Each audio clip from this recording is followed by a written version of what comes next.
Boa noite. Começa agora o programa Porto Futuro, o nosso debate semanal sobre o maior porto da América Latina, as relações também de porto no Brasil todo, a relação com a nossa cidade de Santos. Hoje na bancada, um dia especial, recebendo aqui o advogado, especialista em Direito Marítimo, sócio do escritório São Marco Advogados, presidente da BDM regional aqui do estado de São Paulo, meu irmão Marcelo São Marco. E para entrevistar Mário Povia, uma referência do nosso mercado, hoje diretor executivo do Instituto Brasileiro de Infraestrutura, o IBI. Mário acho que vai explicar bastante sobre o IBI também, e vamos falar muito também das relações gerais aí de governo, regulação. Mário que tem toda a sua história aí, ANTAC, secretarias de portos, né, que acho que tem muito para contribuir aqui para esse bate-papo hoje. Boa noite, Mário. Prazer te receber. Mário, então, acho que para começar, dar um panorama aí, explicar o que é o IBI, né, falar da Frente Parlamentar de Portos e Aeroportos, para a gente poder discorrer aí sobre esse grande trabalho que está se iniciando agora, né? Boa noite, Mauro. Um prazer estar aqui com você. Boa noite, Marcelo. E, sim, o IBI, recém-criado, né, estamos aí com às vésperas de inaugurar nossa sede em Brasília, no Lago Sul. O IBI nasce de uma iniciativa da Frente Parlamentar de Portos e Aeroportos. Ele, portanto, é um braço técnico para dar suporte à frente. E a ideia do Instituto, Mauro, é criar uma ponte, né? Eu acho que entre o Parlamento, né, entre a Câmara dos Deputados, o Senado, a frente é mista, né, e o setor de infraestrutura do Brasil, portos, aeroportos, mas não só, né? Acho que navegação, ferrovia. Quando a gente pensa hoje em infraestrutura, não dá mais, né? Já passou a época que a gente compartimentava, né, em porto, em aeroporto. Hoje está tudo muito interligado, né? Sempre esteve, na verdade, mas hoje mais do que nunca uma coisa tem uma interdependência muito grande, e se nós não tivermos essa visão holística, nós estamos fadados a ter aí retrabalhos e insucessos, né? A nossa expectativa é das melhores, né? Apesar do Instituto estar começando agora, a gente está criando toda essa base de conhecimento e de conexões, né? Mas acho que a gente cresce com um time muito bom. Queria aqui citar alguns conselheiros, né? Dentre eles vocês, né, que estão aqui, mas também Vitor, Silvio, Flávio. Eu acho que é uma equipe muito interessante, muito competente, e as perspectivas são as melhores possíveis. O mercado recebeu muito bem a criação da frente, a criação do Instituto. Nós já estamos aí com alguns mantenedores já confirmados, uma série de outros aí em fase de estreitar as relações, né? E como você falou, os mantenedores, né, de vários setores, né? Você tem armador, terminal, representantes também de associações do setor aeroviário, né? Positivo. Já temos, por exemplo, no setor de navegação já a ABAC, que é uma associação da navegação e cabotagem, a própria CMA, que é o armador, apesar de também explorar terminais portuários. Tem um braço também voltado para a operação. Tem um braço para a operação, né? E associações, né? A própria Arbitrar, né? E algumas empresas, acho que Transbrasa, temos Ecoporto, temos Reliance, Santos Brasil, ABA, né, já integrando esse time, que seguramente vai crescer, né, e com uma pauta pujante, né? A gente tem, assim, pelo menos uma dúzia de assuntos já para começar a trabalhar. Tem empresas também do setor de ferrovia, né, que estão interessadas, né, como você falou, né, não dá mais para enxergar o setor de forma segmentada, né? Positivo. Há uma integração, né, dos modais, né, de toda essa infraestrutura num sentido mais amplo, né? E já existem empresas do setor de infraestrutura ferroviária que estão interessadas também em se juntar ao IB, né? Sim, vamos conversar com a NTF, né? Já houve até um primeiro contato da Associação dos Transportadores Ferroviários, e acho que sim, né? Tem muita coisa, muita pauta em comum, né? Tanto para a gente crescer. Reporto, por exemplo? Reporto, a questão legislativa, né? A questão de burocracia, né? As questões, enfim, aduaneiras, de acesso aos portos, né? É uma pauta muito comum, muito convergente entre esses players que atuam em setores complementares, em setores, mas que orbitam, né, uma mesma estrutura portuária, por exemplo, né, ou aeroportuária. É interessante, né, que nós temos um setor importante, né, falando mais aqui da parte portuária, né, pelo que ele representa, né, na cadeia produtiva brasileira, né, do escoamento das cargas, mas, de certa forma, a gente vê outros setores, como o agro, o próprio rodoviário, né, que tem lá acho que uma organização, né, em termos de bloco, de discutir pautas, de ter ali uma agenda com o Congresso, né, para poder modernizar a legislação, né, melhorar as relações, né, para poder ter uma melhor eficiência, né, do mercado. De certa forma, o nosso setor, embora bem organizado em termos de associações, esse trabalho é um trabalho que ele é carente, né?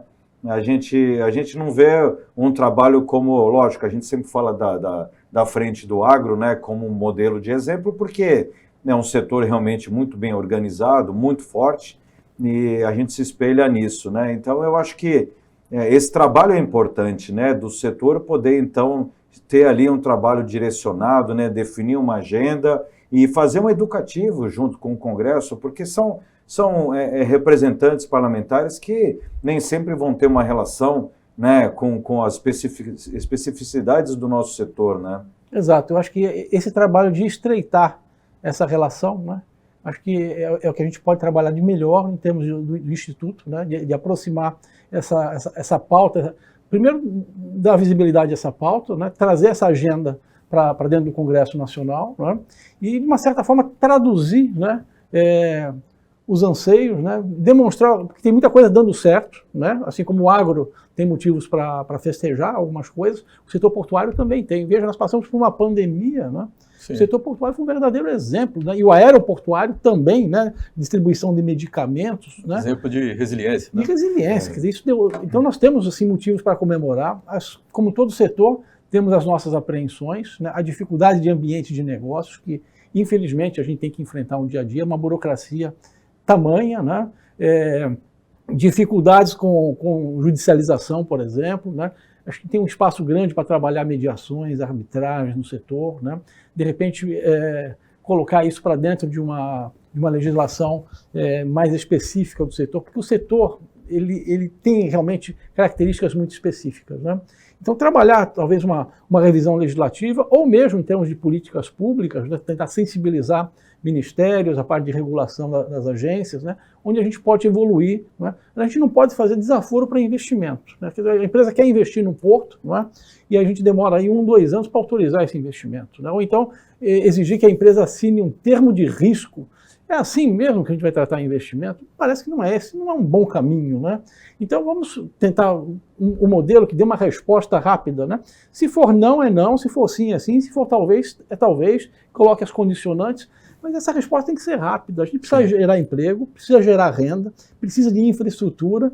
A gente não pode tratar esse assunto como se fosse alguma coisa secundária, né? Uma coisa marginal. Para isso é uma coisa tem que ter importante. Previsibilidade e segurança, né? Claro. Agora, claro. Mário, só pegando o gancho dessa pergunta do Mauro, né, com relação a essa organização, né? O Mauro tomou o exemplo aí da frente do agronegócio, tem também a frente do empreendedorismo, que é muito bem articulada.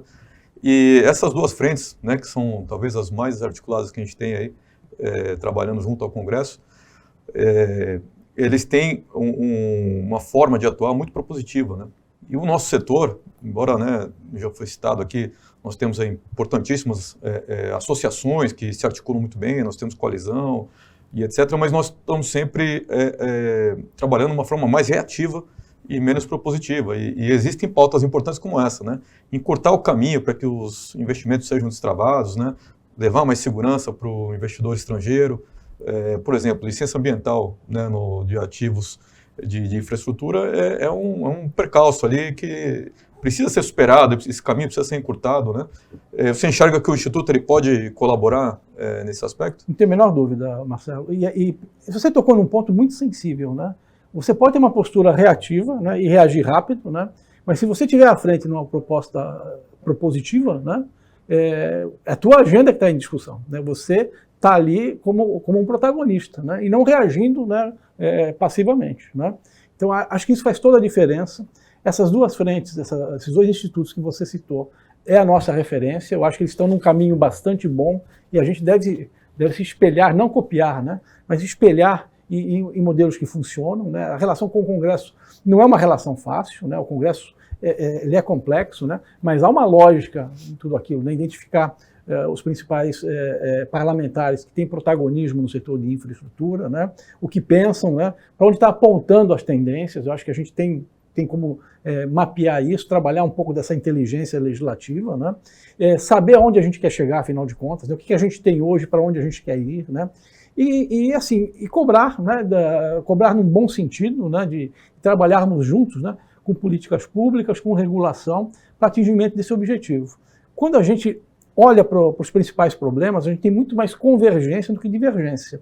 O que a gente talvez não esteja usando é a energia, né? Para remar ao mesmo tempo, no mesmo sentido. Acho que esse talvez seja o nosso grande objetivo, né? E mapear, né? Há questões que são sistêmicas, né? Portanto, defendidos por associações, por grandes grupos, né? Mas há problemas também domésticos. Determinada empresa tem um determinado problema, seja de uma questão de espacial ali no patrimônio da locação diária, né, com a SPU, por exemplo, seja um problema de alfandegamento com a Receita Federal, um problema de um alvará municipal. A gente pode contribuir com essas questões. Você falou do licenciamento ambiental, fundamental. Por que a gente não licencia cluster portuário? Né? Se você tem lá um PDZ, né? Se você tem ali um cluster consolidado... Toda a previsão de cada atividade em cada área. Para o órgão ambiental isso é fantástico, né? Tem uma visão holística. Depois cada terminal vai buscar suas licenças individualizadas, mas você já vai ter ali uma licença prévia, né? Muito bem trabalhada, já com todo o EIA-RIMA devidamente constituído. Isso é possível, a gente buscar uma parceria com o PPI, por exemplo, né? Com as autoridades portuárias, com o Ministério de Portos, com a agência reguladora, e tentar criar. Essa é uma forma propositiva que eu reputo muito interessante. A gente estava num terminal hoje pela manhã ele falando exatamente isso. Olha, a área é minha, estou pagando o arrendamento dela, mas quando eu vou explorar a área, eu não consigo licenciamento de metade da área. Por quê? Porque, como é área virgem, tem supressão de Mata Atlântica, o órgão ambiental não quer me dar. Então, ela não deveria ter sido licitada essa área. Não havia segurança jurídica para licitar. Né? Mas, há um tempo, às vezes você licita um terminal, você coloca obrigações para fazer as fases distintamente, algumas fases ficam para 5, 10 anos depois. O órgão ambiental muda o posicionamento, enfim, né? E a gente precisa dar segurança jurídica para esses investimentos. Fundamental. Mário, vamos fazer um intervalo, a gente volta no segundo bloco, continuidade dessa conversa, e vamos aprofundar um pouco mais aí sobre o dia a dia do trabalho do IBI. Voltamos no intervalo, após o intervalo.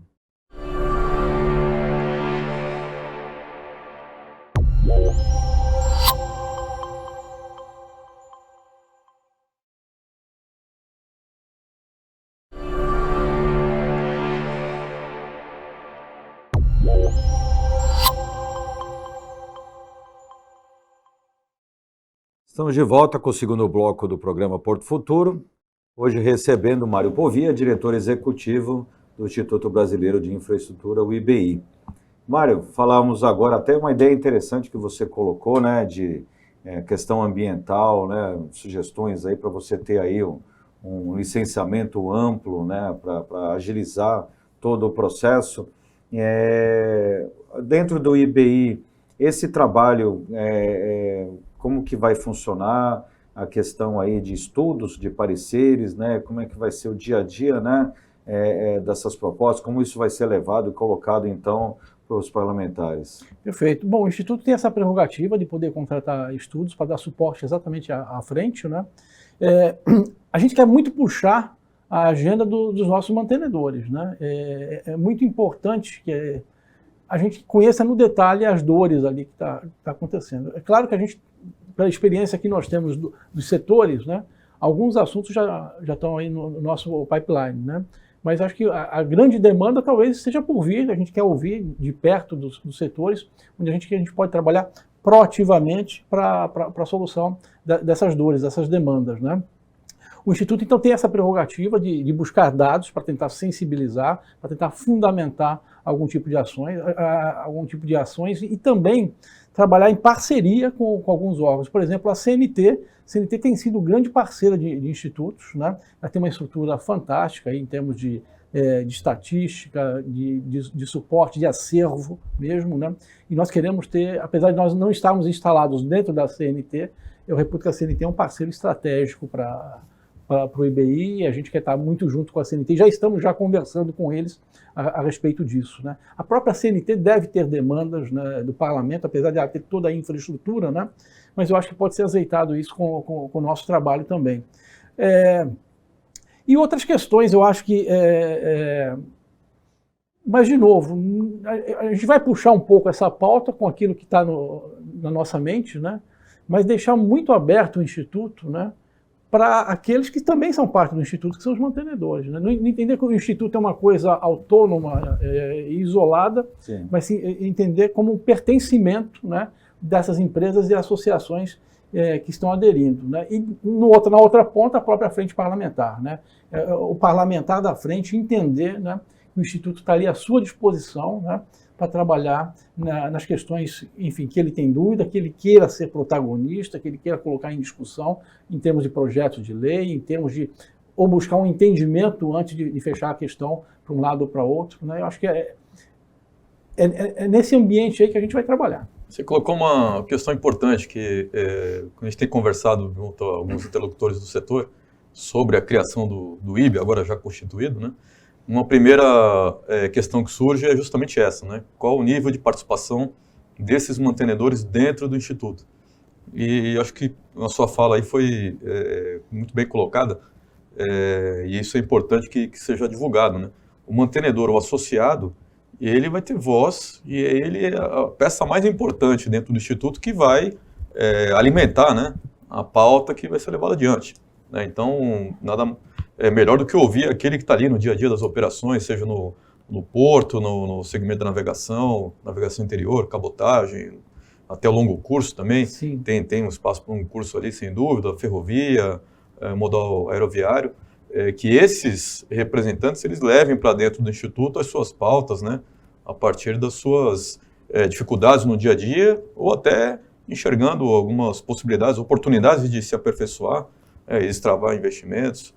Então, acho que isso é, sem dúvida, importante. Agora, nós temos alguns projetos aí que já, como você falou, né, alguns já estão ali no radar, Reporto, sem dúvida, é um deles. Algumas atividades específicas que carecem de uma regulamentação, né? Então, nós temos aí diversas atividades que estão dentro desse contexto aí que não tem hoje uma legislação específica e merece, né? Gerenciamento marítimo, né? Gerenciamento marítimo é uma das atividades mais antigas, né, dentro desse segmento, e até hoje ela é carecedora aí de uma regulamentação específica, não tem essa proteção, né, e essa previsibilidade. E outras, né, dentro dessa cadeia toda.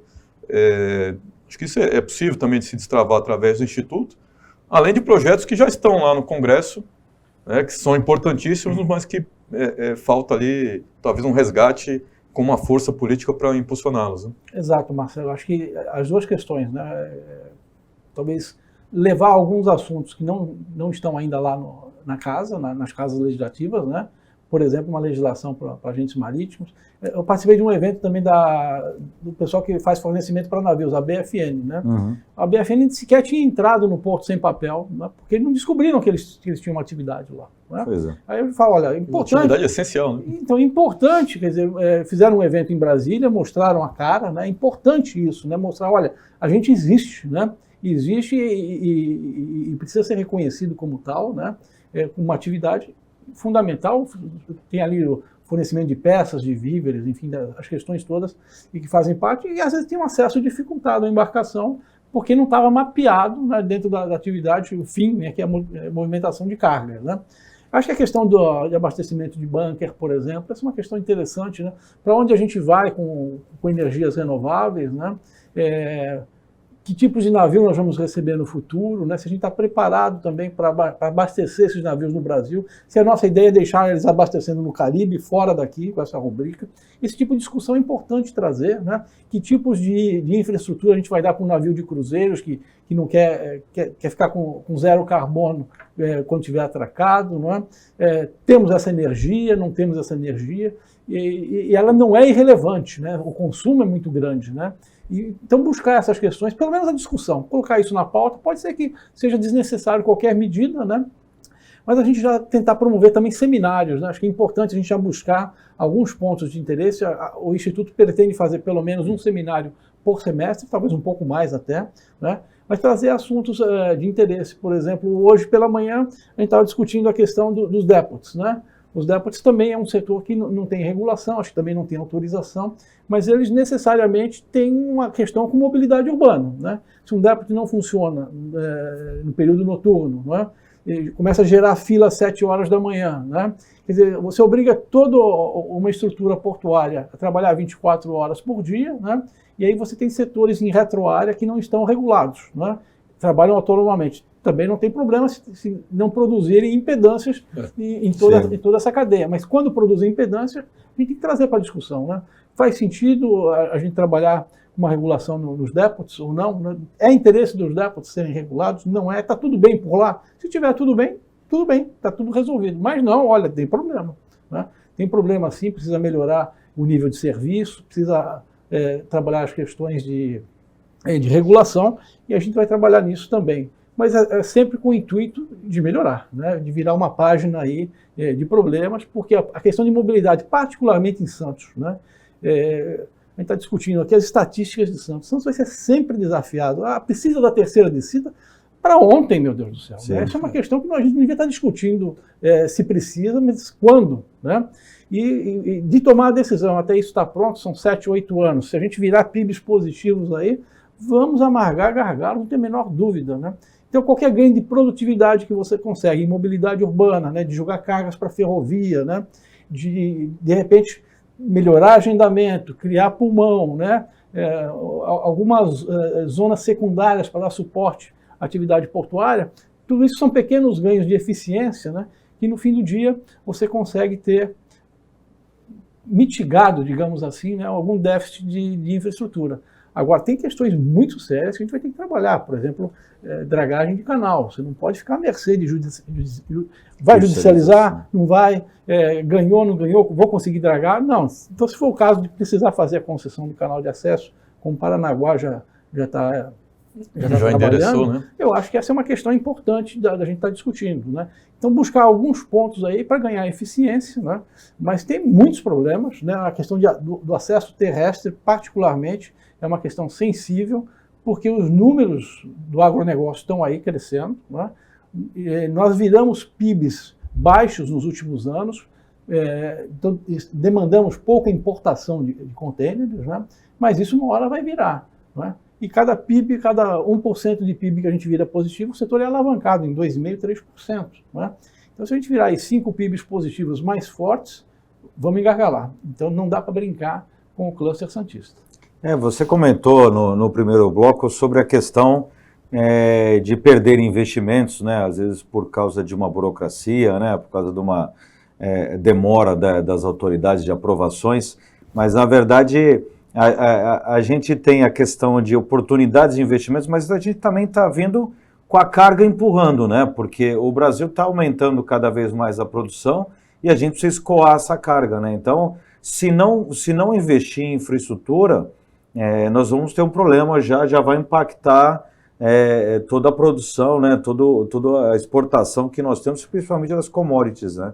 Então, acho que isso vem como uma obrigação, né? A gente não tem como fugir, vai ter que fazer. Você citou uma questão interessante, agora voltando um pouco aqui à nossa região, né? Santos vive aí uma questão aí de problema de mobilidade, principalmente no distrito da Lemoa, né? As empresas com uma carência grande ali, uma dificuldade grande, a questão ali da movimentação dos caminhões. E um dos assuntos que se fala é justamente isso. Os deputies, eles não estão hoje dentro do reporto, não fazem parte do programa. Então, eles trabalham com equipamentos, lógico, cada um com a sua capacidade de investimento, às vezes com equipamentos não tão modernos quanto os terminais que operam aí na faixa de Porto. E isso pode gerar que qualquer problema na operação, qualquer quebra, vai impactar toda a cadeia. Esse container não vai sair no horário, não vai chegar no gate lá na janela que ele tem que chegar.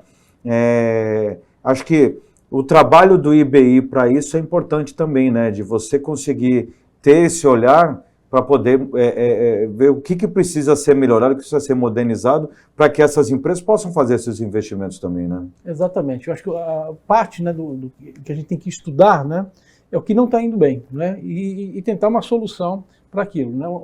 Não era para ter fila, se está todo mundo agendado de uma certa forma, né? Claro que fila de trânsito é uma coisa, né? E uma fila num terminal que está com o gate fechado é uma outra situação. Então, bom, o que está acontecendo? Né? Vamos fazer um diagnóstico. É recorrente? Foi um episódio isolado? Não, é recorrente. Então, vamos buscar a causa. Tá? E trabalhar em problemas sistêmicos. Né? Há um problema hoje seríssimo que todo mundo perde. É o navio em espera. Né? Então, demurrage. Não tem ninguém que ganha. O armador não ganha, o terminal não ganha, a carga não ganha, todo mundo perde. Sim. Essa questão da produtividade é fundamental trabalhar isso. Né? Mas tem navios que tem uma quebra de safra na Índia, ele vem para Santos. Vamos corrigir isso. Né? Você vem para Santos, tem que mandar o aviso. Se não tiver aviso, não autoriza o fundeio. Quer dizer, o mínimo de organização é fundamental, até para a gente estratificar. Né? Quem veio numa condição de trampo e quem realmente está esperando por uma deficiência do sistema. Acho que é fundamental a gente detectar isso, porque esse é um gargalo, essa é uma questão que todo mundo perde. Então, qualquer coisa que você ganhar aí, vai direto na veia e na eficiência. Legal. Vamos fazer mais um intervalo, a gente volta no terceiro bloco com mais um pouco de bate-papo aqui com o Mário Povia. Até mais.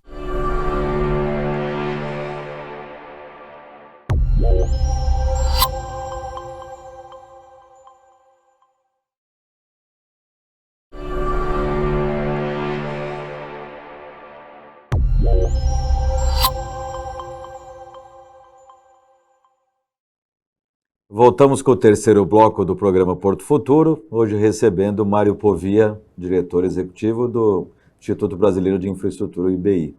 Mário, acho que interessante, né, ver a sua visão, com o teu conhecimento, né, do que a gente precisa modernizar, né, a questão já falou de meio ambiente, de espera de navios, né, a gente tem o fertilizante aí, uma carga importante, por vários aspectos, lógico, país produtor, né, de grãos, a gente precisa ter um bom escoamento para receber essa carga, né, uma boa recepção. E aí é uma carga também interessante, porque é a carga de retorno do ferroviário, né, isso tem um impacto grande no frete, né, para o rodoviário também. O que mais que você acha, olhando até, usando como exemplo o Porto de Santos, né, além dos desafios usuais que a gente tem aí, a questão aí da dragagem, tudo, o que você imagina que seria interessante a gente também poder desenvolver para tentar atingir um nível melhor de eficiência, principalmente acho que nesse porto que tem todos esses desafios, né? Tudo que ele representa em termos de volumes, com as suas limitações, né? Limitação aí de largura de canal, de calado, a gente sabe que a gente está chegando aí provavelmente no limite operacional em termos de tamanho de navios, né? Lógico que a gente vai estar sempre crescendo em eficiência, desenvolvendo novos terminais, né? Acho que talvez o que agora a autoridade portuária fala de estender para áreas também, tentar usar as hidrovias, né? Para atingir até municípios próximos que não se beneficiam hoje desse grande indutor econômico que nós temos, né? A própria São Vicente é um exemplo disso, né? Eu acho que um passo importante já foi dado recentemente com a autonomia, né? A Autoridade Portuária de Santos passou a ter autonomia aí para gerir os seus contratos de arrendamento, fazer suas licitações, né? Isso é medido por um índice chama IGAP, né? E quando a Autoridade Portuária atinge determinado índice, então Brasília, o Ministério, faz uma delegação de competências, né? Eu defendo que a delegação de competências seja irrestrita para as autoridades portuárias como um todo. E eu explico por quê. Porque o Ministério hoje já indica as diretorias das docas federais, né? Já indica o presidente de conselho, né? Talvez até mais uma cadeira no conselho, e também no conselho fiscal. Portanto, já está ali um longa-manos, né, do ministro, né, das pessoas de confiança do ministro nomeados por ele, né? Também o presidente do CAP, né? Também nomeado representante da União. Então já tem ali, vamos dizer, um longa-manos trabalhando na ponta. A pergunta é por que concentrar em Brasília, né? Isso foi necessário talvez lá em 2013, né, por conta de uma necessidade de um alinhamento que já ocorreu, né? Mas tem os portos que estão delegados a estados e municípios. Bom, existe um convênio de delegação, você pode perfeitamente trabalhar no âmbito do convênio essa questão. Bom, mas mesmo em docas, né, você então descentraliza, mas trabalha junto uma espécie de contrato de gestão. O que é o contrato de gestão? Bom, o porto que eu tenho e o porto que eu quero, né? Essa distância do que eu tenho e o que eu quero, né, são processos, né, investimentos, são procedimentos, são, enfim, transformações, né, ou ampliações ou obras, enfim, seja lá o que for, né, melhoria de gestão, né, que é o que eu quero. Contratualiza isso, joga isso para dentro de um contrato de gestão, deixa parte da remuneração variável dos diretores, né, a depender do desempenho ou do cumprimento de um cronograma para essas ações, né, coloca ali um horizonte compatível com o planejamento estratégico do porto, tá certo? E contratualiza isso. E põe a agência reguladora para fiscalizar, né? Além das fiscalizações que você já tem no Conselho Fiscal, no Conselho de Administração e no CAP. Está muito bem endereçado esse assunto, né? E aí talvez tenha uma questão de ter um critério mais apurado, né, para as pessoas que você vai colocar nessas posições, né? Aí resolve o problema. E nos portos delegados, você tem um convênio de delegação, faz um apêndice desse convênio e põe um contrato de gestão ali também, né? Acho que você endereça muito bem essa questão e põe o Ministério na posição que ele está formatado para aquilo mesmo, que é fazer planejamento e política pública, né? E acompanha isso, evidentemente, você tem todas as pessoas, né? Você tem gente da Secretaria de Portos nessas posições de presidência de CAP, nos CONSADs, no Conselho Fiscal, então você consegue monitorar isso muito bem, né? E desafoga, né? Aquilo que era para desafogar jogando para Brasília virou gargalo, né? Então acho que isso seria um ajuste importante e Santos já está com essa delegação, então acho que esse é um passo importante. Eu acho que outras questões têm a ver com gestão mesmo, né? De você colocar ali na diretoria das companhias docas, gente vocacionada para aquilo, porque eu estava falando até num seminário a semana passada, que não basta a pessoa conhecer o setor, né? Ela tem que conhecer aquela diferença entre estar envolvido e comprometido com a coisa, né? Tem que estar comprometido, tem que querer fazer, porque é muito fácil para o gestor falar, olha, eu não consegui fazer por conta disso, né? Então as dificuldades são tamanhas, né, que tem que ter realmente um envolvimento maior para as coisas acontecerem, porque senão, hora não tem licença ambiental, hora não tem orçamento, hora não tem gente para fazer aquilo, então aí foi para a justiça o problema, não aconteceu, então esse gestor tem que estar inconformado com essas coisas, ele tem que se indignar com isso, né, para as coisas acontecerem, e acreditem em mim, né, com todas as dificuldades que tem de governança, as pessoas fazem a diferença, né? Então, eu acho que isso seria muito importante para impulsionar. As outras questões são de caráter sistêmico, eu acho que o cluster santista tem que estar muito preocupado, sempre preocupado, porque vocês veem, o Brasil cresce, mas Santos cresce mais do que a média portuária, né? As estatísticas, né? O cluster santista é quase que um hub natural, né, para as linhas de navegação, né? Por quê? Porque a gente está perto do maior mercado produtor e do maior mercado consumidor. E isso não vai mudar, tá certo? Então, o desafio de Santos é diferente do desafio Brasil, né? Então, acho que a gente tem que trabalhar essas questões.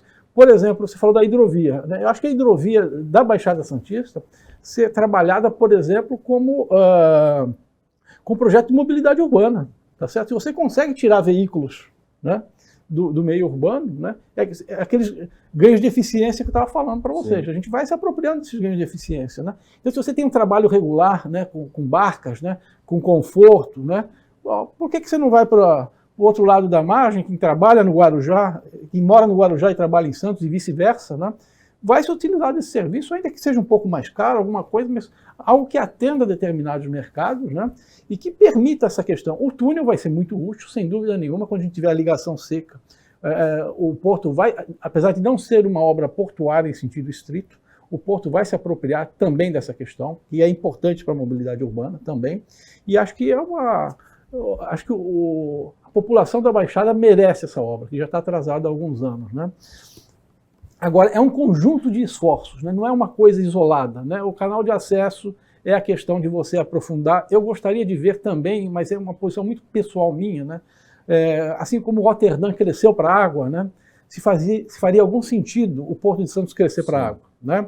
Em algum momento mas o precisar, licenciamento ambiental, porque a entrada do Canal de Santos é muito complicada, né? Sim. Já fez o estudo do 366, entra o 366, legal, mas entra em que condições? Olha, o vento tem que estar assim, tem um monte de condicionante ali, né? É uma entrada complicada ali, se errar você vai direto, né, para a terra, né? A entrada do canal já é sinuosa, né? Então já requer ali uma atenção toda especial. E né? nós não estamos falando de qualquer porto, né? Nós estamos falando do principal porto.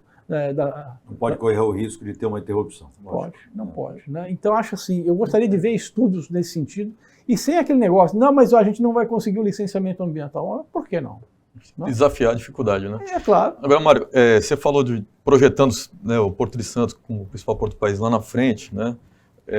Os gargalos que nós temos que vencer, né? A questão do acesso aquaviário, né?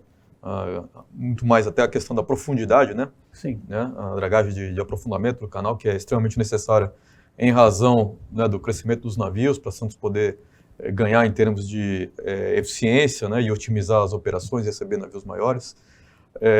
Os perimetrais, né, evidentemente, são um gargalo que precisam ser equacionados ali. O acesso, né, ao Planalto. Um buraco é um gargalo, né? Exatamente. Uma obra de pavimentação é um gargalo. E isso, não, a infraestrutura está boa. Bom, está boa, existe a perimetral, né? Mas está funcionando bem. Agora, né? pensando no Porto de Santos de uma forma mais arrojada lá na frente, como você falou, né? De repente, crescer a operação em águas, né? E também olhar um pouco para a indústria, né? Então, o Santos, nós temos uma área continental aqui que tem uma vocação, tem espaço e tem vocação para se conectar com o porto né, e interagir com o porto. Então, de repente, ter ali um parque industrial próximo ao porto uma ZPE. Você enxerga isso como uma possibilidade real para o futuro do Porto de Santos? Sim, inclusive acho que eu participei de uma reunião na Fiesp, né? Parece que o projeto de Santos já está inclusive qualificado pela lei, né? Então acho que isso é uma realidade. Eu sou conselheiro também lá no Coinfra, na Fiesp, e a agenda da Fiesp é muito forte, né? No sentido do Brasil retomar a industrialização. Salvo engano, só Santa Catarina isoladamente vem crescendo a parte de industrialização. O Brasil como um todo vem perdendo nos últimos anos, né? E eu acho que é fundamental que a gente comece a dar valor agregado nas nossas commodities, né?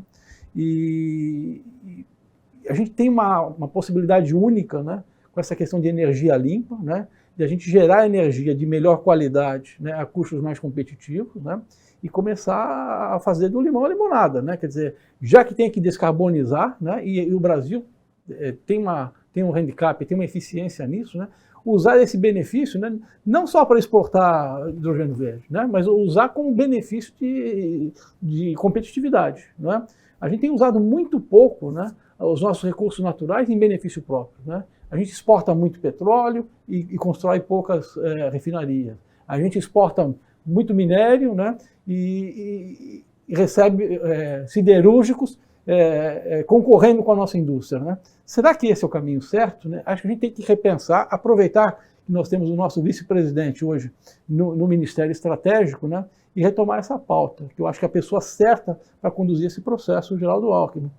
Eu acho que é um caminho muito bom da gente começar a trabalhar. O Brasil tem tudo, tem mão de obra boa, de qualidade, para ser competitivo em quaisquer áreas. Se a gente produz avião, não é? Que é uma área complexa, praticamente toda a matéria-prima vem de fora, né? Que outro produto a gente não poderia fazer? Poderia fazer tudo, né? Eu acho que é questão de alinhar aí algumas questões e retomar isso aí, gerar emprego aqui, não gerar emprego na China, na Coreia. Né? E não só em Santos, né? Santos é um dos exemplos, né? Sim. Tem uma oferta de áreas na área continental para isso, que acomodaria, né, esse tipo de atividade. mas também outros portos do país, né? Sem dúvida. Próximos a determinadas áreas, né, de produção, de extração de matéria-prima que podem ser escoadas ali para aquela região, próximo a um porto e agregando valor, né, a esse produto e vendendo ali o produto industrializado e não só matéria-prima, né? Exato, Marcelo. É que Santos salta aos olhos, né? Porque é um porto muito pujante e você não tem indústria em Santos. Né? Então, Exatamente. passa a ser até um exemplo extremo, né? Mas você tem aí pás eólicas do tamanho de aviões, né? Faz sentido colocar aquelas centopeias nas estradas para movimentar isso. Põe essa indústria na beira do cais, né? Transformadores ultra pesados, né? Exatamente. Às vezes o frete de um transformador desse é mais caro que o próprio produto. Você né? perde eficiência, aumenta o custo, né, da logística, porque você tem que assumir todo o custo e o risco desse transporte, né? No trajeto até chegar ao porto. Dúvida. Alto risco. Né? Bom, por que não, né? Fazer dentro do porto já. Mário, acho que o papo tá bom, mas infelizmente a gente chegou no limite aqui do nosso horário. Mas fica o convite para a gente fazer uma outra rodada. Acho que quando já passar mais um período, né, para a gente já... vai ser ótimo voltar aqui, Mauro, para falar do IBI, né? Isso. Já das realizações, né, de como a gente vai estar. Seguramente voltar com novidades aqui. Olha, estou bastante otimista, acho que a gente vai ter muita coisa boa para contar aqui daqui a 2, 3 meses aí. A gente já vai ter um acervo aí, pelo menos de iniciativas em curso. Excelente. Obrigado pela sua presença. Esse foi o Porto Futuro de hoje. Voltamos na próxima segunda-feira, sempre após o programa Roda Viva. Boa noite.